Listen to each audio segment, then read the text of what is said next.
दोस्तों, भारत देश में हमेशा जो भारत के नागरिक हैं, जिसका जन्म भारत में हुआ है, वो ही इस देश का शासक बन सकता है, विदेशी नहीं। यदि आप विदेश से महिलाओं के शादी करके आते हैं, उनसे उत्पन्न हुई पुत्र हैं, तो आपको भारत देश का शासक कभी स्वीकार नहीं किया जाएगा। ऐसा हम नहीं कहते हैं। वर्षों ईसा पूर्व आचार्य चाणक्य ने अपनी चाणक्य नीति में ये स्पष्ट रूप से कह दिया था, जिस समय अखंड भारत का निर्माण हो रहा था।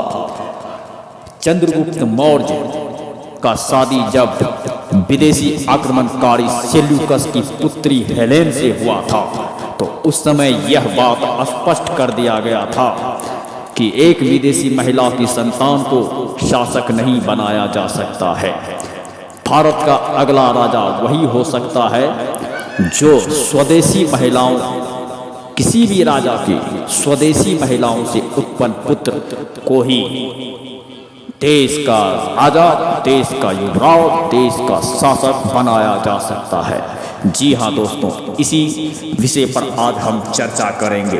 तो हमारे YouTube चैनल सच्चा दर्शन पर सच्ची और अच्छी इतिहास बताया जाता। आप लोग हमारे चैनल पे नए हैं तो इस चैनल को सब्सक्राइब जरूर कर लें, ताकि इस तरह का सच्चा घटना से आधारित इतिहास आपको मिलता रहे।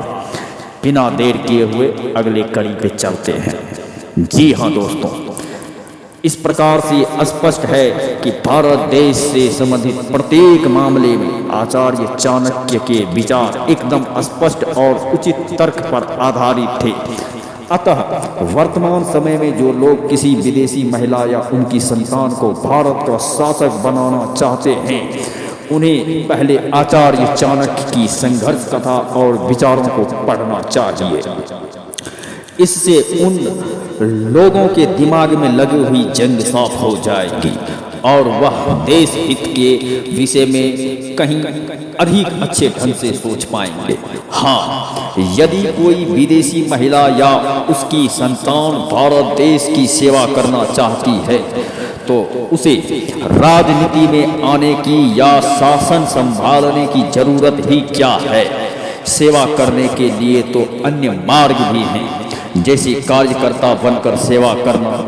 हमारे भारत देश में ऐसे अनेक विदेशी लोग आ चुके हैं जिन्होंने कभी भी राजनीति में प्रवेश नहीं किया, लेकिन फिर भी जीवन प्रयत्न भारत देश की सेवा की।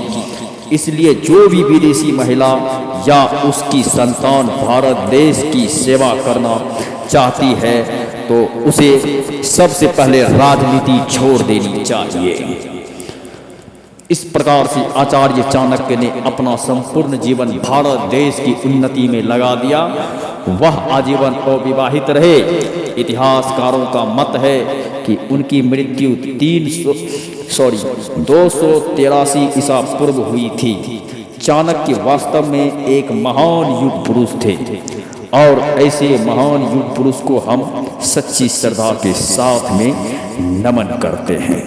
तो जी हाँ दोस्तों, ये है हमारा भारत का इतिहास, अखंड भारत का इतिहास। यहाँ पर ये चैप्टर समाप्त होता है। अगले कड़ी में मैं इसके आगे बताऊंगा। आप लोग हमारे YouTube चैनल को विजिट कीजिए। यहाँ पर अखंड भारत के चैप्टर 1 से लेकर चैप्टर 14 तक में संपूर्ण अखंड भारत का बात को दर्शाया गया है। आप लोगों से रिक्वेस्ट है कि हमारे चैनल को विजिट जरूर करें। अच्छा लगे तो सब्सक्राइब चैनल को और लाइक कमेंट जरूर करें दोस्तों। जय हिंद, जय भारत।